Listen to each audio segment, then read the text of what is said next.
StarCraft 2 is by far the world's biggest real-time strategy game, and the new Heart of the Swarm expansion makes it even bigger. Developer Blizzard Entertainment has taken a few chances in order to make this Zerg campaign feel a little different from the Terran one we got in 2010's Wings of Liberty, and enough of them pay off to make it a worthy addition.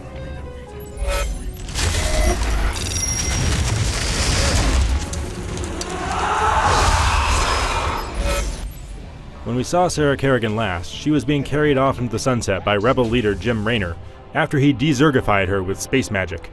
For the last 2.5 years, we were left to assume that they lived happily ever after, but no. In Heart of the Swarm, Kerrigan ends up running right back to the Zerg swarm when old enemy Arcturus Manx attacks and captures Raynor. Then she sets out to reunite the scattered Zerg broods for an all-out assault on Manx because, and this is important, she's not evil anymore because of space magic.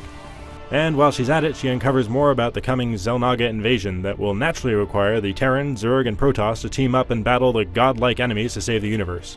If that sounds familiar, it's because Blizzard apparently forgot that it already used that plot in Warcraft 3.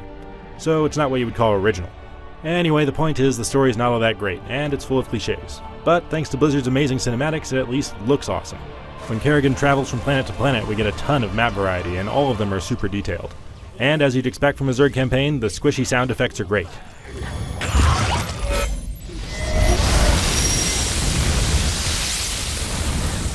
Death awaits you. The most obvious change to the typical StarCraft formula is that Kerrigan is placed front and center, and leads her Zerg troops into battle in almost all of the 20 missions. She starts out pretty strong, but she quickly levels up into a crazy powerful hero unit that can single-handedly tear up an entire enemy army with her customizable abilities. It feels great to finally get to control a character that's been built up as one of the universe's most powerful fighters, and she's a lot of fun to command even though her walking animations are kinda silly looking. I especially love her Spawn Banelings ability, which lets her create a group of explosive bugs directly under the feet of an enemy. It's totally unfair, and that's why it's great. She gets a whole load of these major abilities that you can freely swap out between missions, so there's a lot of room for experimentation and replaying. The other big thing is that every Zerg unit, from the lowly Zergling to the mighty Ultralisk, has 2 options available to upgrade it into a new, ridiculously powerful strain. The Zergling, for example, can turn into either the fast-spawning Swarmling or the Leaping Raptor. It's seriously a tough decision to make, and I've already started a second campaign playthrough just to use the opposite set of units. I'm not super wild about the boss fights, though. They're battles with huge, superpowered enemies, and they look cool enough, but they're all about moving Kerrigan out of the way of flashing attack indicators, which feels like something out of a mediocre third-person action game. The fact that there isn't one of these boss fights at the end of the campaign tells me that Blizzard didn't think this is one of its best ideas either. For a lot of people, though, the end of the campaign is just the beginning, and StarCraft 2's multiplayer is where the real action is. Heart of the Swarm doesn't radically reinvent things. For example, you don't get to use any of those superpowered units or Kerrigan, because they totally break the balance.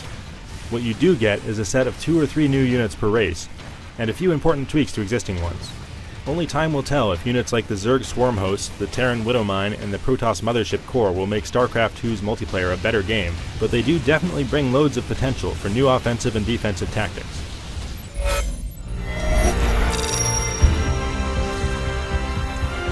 Yep.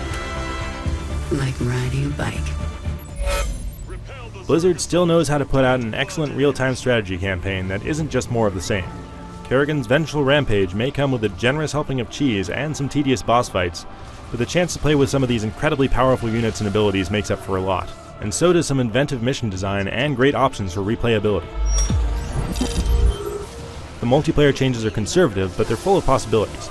And though I'm no pro, I'm excited to see how they change things up in StarCraft 2's multiplayer community. For more on StarCraft 2, keep it on IGN.